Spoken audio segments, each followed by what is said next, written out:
Hello, Lisa Richard here with Loving Energy Recharge. Welcome to the Inner Alchemy for December the 14th, leading us through to the 19th. As our mandala wheel continues to turn in the teachings of human design and the gene keys, we are entering through what is known as the gateway of harmony. This is gate number 11 if you're using your human design chart, and we're going to find this up in our Ajna Center.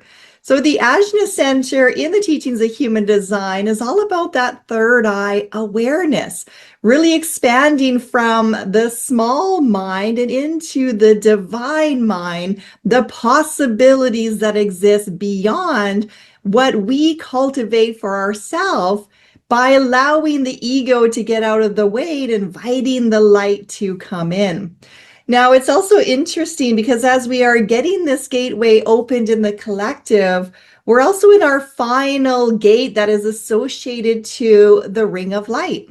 So this is your fourth gate activation within the ring of light through the teachings of the gene keys. And that was bringing us on a journey of how your body captures, stores, and transmutes light to then open yourself up into your highest potential, into having more health, more vitality, and going through your ascension process. What tends to stand in the way? Our own darkness, our own fears, our own egos, our own tendency to want to cling to what is familiar.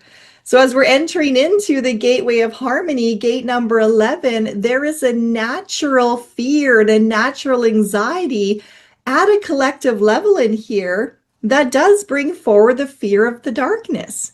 And the fear of the darkness is a fear that your imagination, your inspiration won't manifest out into the world, that it won't be accepted without into the world if you were to share those ideas. And it is really interesting because we are literally in our darkest days right now. The daylight is getting shorter and shorter as we approach that winter solstice. So you are facing your darkest times symbolically, but there's always light. And as you attune to the light, as you attune to your true north, your ability to be inspired, to receive guidance, to receive moments of inspiration, to receive clarity, then that is going to move you through your darkness, your fear of that unknown, your fear of change. So as we're moving into harmony, it is becoming aware that your body, it can feel when you are in harmony and when you are not in harmony. It is built into us. So when you're really clear on how you're feeling energetically, where are you emotionally? Where are you physically? Where are you up in the mind of yourself? And asking yourself sometimes the really tough questions of, am I in harmony? Am I feeling in balance? Am I feeling at peace? Am I feeling like I'm in the flow? Or are you really feeling the energies right now that might be putting that pressure on you, pulling on those fears, pulling on those conditionings, trying to keep you in those same patterns? Are you feeling that pressure within yourself and the temptation to move off your center? Now, we're always going to be moving off of our center and finding our way back in, and sometimes really excelling in that for a little while. It is no different than being in the pendulum swing and eventually finding your balance place. So this isn't about perfecting life. It's not about always finding yourself at peace. It's about cultivating more and more peace, more and more harmony by really looking at the role that us as individuals play and how that is manifested out into the world. So the gateway of harmony, your body's ability to detect harmony or detect a lack of harmony, is triggering the mind, is triggering that third eye awareness through your imagination, your ability to be inspired by ways within your own life that can lead you towards greater social harmony. So this is a powerful time when you allow moments to relax the body. Perhaps you're receiving visions, dreams, moments of just divine inspiration that is really showing you through your imagination things in ways that would be beneficial to you. Now, here's the catch in that, because divine inspiration comes through really fast. It doesn't have fluff, it doesn't put filters on. It is divine truth. Truth gets to the point. When we are creating something from our own imagination, we then create a whole story. We take a piece of it and we start to elaborate. We start to add in our fears. We start to add in our expectations. We start to add in our own narrative, and we create a script for the story. So if you are someone who sometimes gets lost in the imagination, in the worries, in the thoughts of trying to create a reality, this is your opportunity to release trying to control that and allowing the divine inspiration to guide you. And an example that I can give you for that was in the last month, I was receiving a lot of encouragement through dreams, through pictures, through visualizations of ways to help with my own health and well-being. So I was feeling myself going to a gym, and I was feeling myself on a piece of exercise equipment, and I was feeling the benefits of that. And I was constantly being reminded through dreams how exercise would really increase that vitality, create that sense of just an overall feel-good feeling, and how it was so important for the human, the physical, to be healthy in order for the soul self, the spirit within, to then be able to come and do the work that it is here to do. Now, those moments of inspiration would come in all the time in different little pieces, but it was so easy for the mind to then start to create the story of, well, I can't afford that. Well, that's too busy. Well, I'm not sure about the gym. I don't know what I'm doing. What if I look funny? What if people laugh at me? I don't like being in a schedule. I don't want to get out of the house. I want to do it when I want to do it, right? So we start to create all of these perimeters around the divine interpretation or the divine inspiration that is coming through. And we want to attach a preference to it and attach our comfort zones to it and attach our conditions to it. And it almost becomes kind of comical when you look at that and you go, your small ego is trying to tell the divine how to run your life, how to run the show. So when we remind ourselves that, it's normal to have fears. It's normal to feel intimidated. It's normal to feel that pushback when we get divine inspiration, and it feels absolutely wonderful in that moment. But bringing it down into reality, into this human form, and having to then face the steps and the work necessary to start moving that into manifestation can sometimes feel so overwhelming. So what do? We shut it down. We start to play in the shadow energies. We start to play in the fears. We start to feed our anxiety, and we get really caught up on certain archetypes, certain character roles that prevent us from doing what it is that we are being asked to do. So it's really looking at the power of your imagination to keep you stuck in the loop of creating your habitual patterns, creating the story of why you should do that, as opposed to moving into a different direction that you're being called to, and really questioning that. Are you jumping in to be the caretaker, the martyr, the savior? Are you taking care of everybody else because you're actually afraid to do the work on yourself? And it's only when we have the courage to look in the mirror, to have those honest conversations, to get to the root issue of, why am I not allowing this inspiration to be explored deeper? Why am I not allowing this divine truth, this divine guidance towards greater harmony? Why am I not allowing it to manifest in life? And that is our fear of darkness, the fear of, well, what if I have to change? What if I don't know what this is going to be? What if it is unpredictable? And what if I should fall down? What if I should make a mistake? We are here to remember that we are learning. We are learning, and just like the child that learns to crawl and then to stand and then to walk, we are going to fall down, but we're also going to get back up.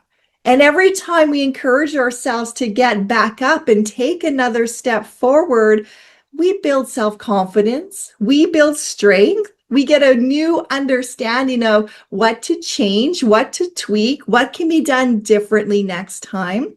And it's not about shutting yourself down and preventing yourself from having the courage to try again. It's about facing the darkness, staying really clear on the light, because there's always light in the darkness, knowing that these are your final moments until we get that new beginning with the 1-1 portal, with the emergence of a new year. And that's really reflected of, the newness comes when we move through that winter solstice and more light then starts to come in. So this is your final home stretch as you are coming to the completion of this year, of hitting that winter solstice, of then coming back into gate number 10, which is known as the behavior of self. We are responsible for what we are creating. We are responsible for what we are manifesting. And when our thoughts are attuned to doing the same patterns and the same behaviors and keeping the same comfort zones, how can we expect change?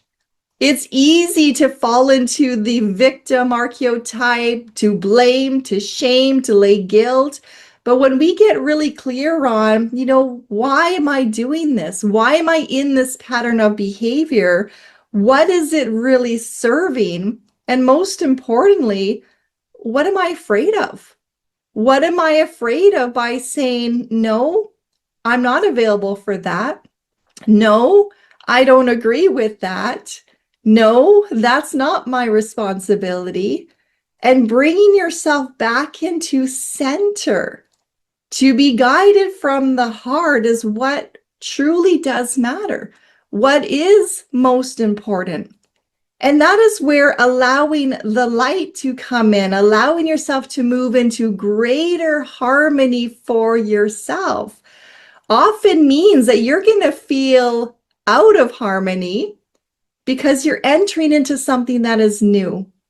And that requires breathing into yourself, centering into yourself, keeping your mind open to receive the wisdom, receive the light, and not shut it down. Not shutting down the mind, not getting trapped in the emotions, not becoming so overwhelmed with the pressures of life that you distract yourself to try to release that pressure. The pressure is always going to be there. And as we move into Capricorn season, we are going to be dropped down into that root center, and we're going to be staying there for quite a long time. Why? Because that's our foundation. And if you don't look at the foundation of what you are building yourself on, the foundation of you, the roots of you, you can't truly grow and flourish. So we are really being encouraged as we're stepping into gate number 11, the gate of harmony, to notice how your body communicates to you. Notice what feels to be in harmony, what feels to be out of harmony. Circle it back to inspire yourself to know what is your responsibility to change and what is your responsibility to accept, because it exists outside of you. We can't change other people. We can't change the world, but we can change our perspective. We can use the power of imagination to inspire new ways, heartfelt ways, ways of bringing more social harmony into the group, into the family dynamic, into the home place. And it starts with each and every one of us. So we're going to move now into using the Psychic Tarot Oracle cards. These are by John Holland. And I do want to pull a couple cards for this reading just to kind of bring us in for some deeper clarity. We're going to be looking at 3 cards, so the mind, body, spirit connection, and really asking the universe for guidance on how do we create more harmony within ourselves. So getting that focus on what is it that you truly want, what is going to bring the greatest joy and happiness, and then having the courage to move through the fears, those shadow essences that are going to be there, those anxieties about manifesting and sharing ideas, and having the courage to trust. Now, at the root of this card reading, we're getting one in protection, and it is triumph. Now, when we pull this and we turn it around, when we want to be triumphant within ourselves, when we want to move forward, we want to win the race, we want to get some really good progress going, that really does require us going back to that foundation. That flag is in the red, your root center is in the red.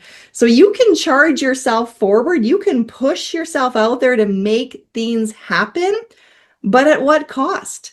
Are you giving away more energy than you have to give? Are you really pissing off a lot of people because you're not considering their feelings, their inspirations, their goals? Or are you allowing yourself to first come into you to get really clear on, what are you heading towards and why are you heading in that direction? So that is our root energy for this reading.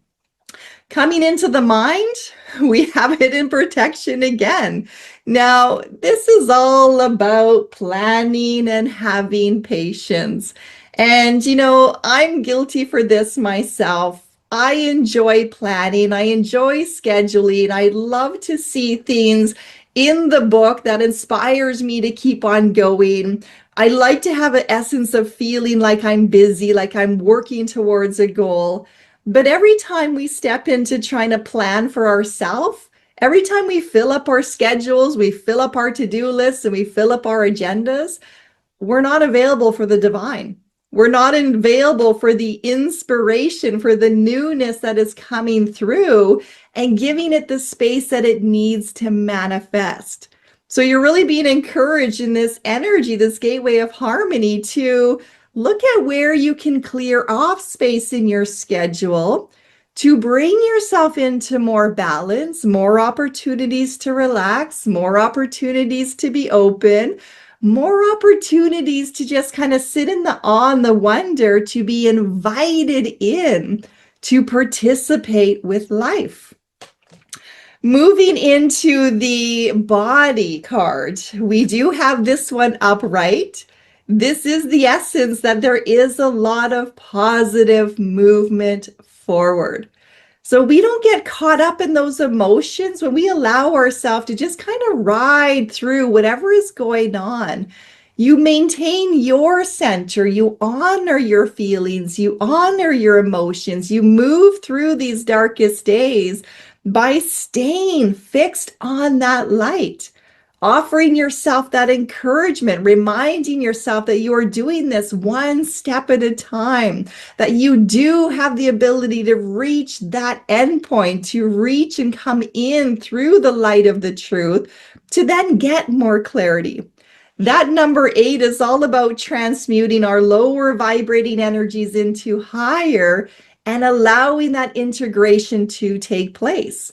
So the more you set your sights on maintaining your balance, maintaining your emotional neutrality, not getting caught up in the drama, giving yourself permission to wait for emotional clarity before making decisions, not making decisions if you're being influenced by somebody else's emotional pressure.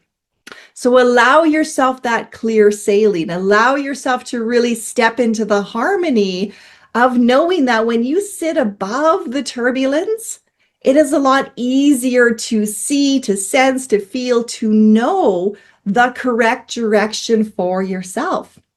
Now, our last card in this reading is all about the spirit.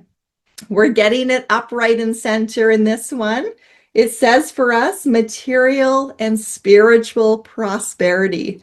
And I love that there's a fountain on either side representing that number 11. And the individual representing ourselves is right in between that.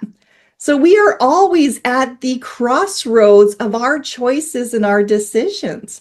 And taking the time to really see, to get clear, to step into the third eye, which is represented in that purple, to really tap into the divine wisdom, to get a sense of the direction that is correct for yourself, then you're going to be aligning yourself to those things that do bring material rewards, spiritual rewards, and that is because it is correct for you.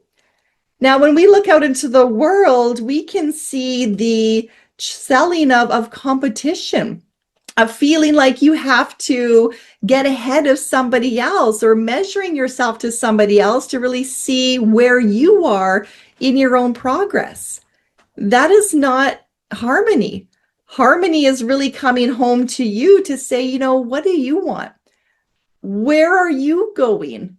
How is that creating the happiness? How is that creating the joy? Are you ready to do the action steps required to move in that direction?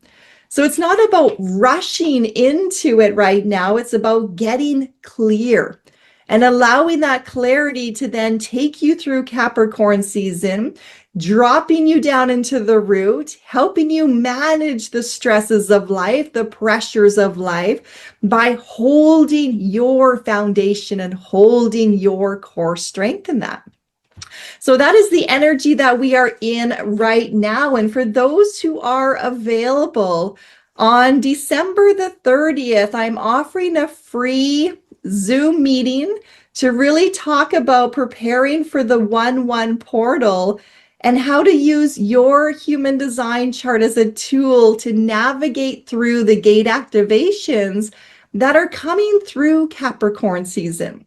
So this is looking ahead to see what is coming in the pattern of the mandala wheel, how that's going to affect the body, how that is showing up for you in your chart to help give you the skills to really self-actualize for yourself, that there's always energies to follow. There are patterns that we can look at to really attune ourselves to cultivate the gifts, to address the shadow energies by cultivating more of the gift, having more self-confidence, trusting in your divine intuition, moving ourselves, our egos out of the way, and allowing us to be inspired to rise, to come out of those habitual patterns, to come out of those self-sabotages, to come out of those things that are just not serving the highest good. It is a beautiful journey into self-discovery, and I would be honored to see you sign up for that. The registration details are on my website, or if you are watching this on Facebook, you can go to the link in the bio to hit the event tab. There was an orb that just went by. And all the details are there to sign up. You do have to register by December the 29th in order to prepare for its arrival on the 30th of December. So have fun this week, and I look forward to continuing this journey with you as we travel together through the mandala wheel, looking at human design, looking at the gene keys, and looking at the beauty that has always been inside yourself. I have faith in you, and I hope that you have faith in you as well. Take care, everyone.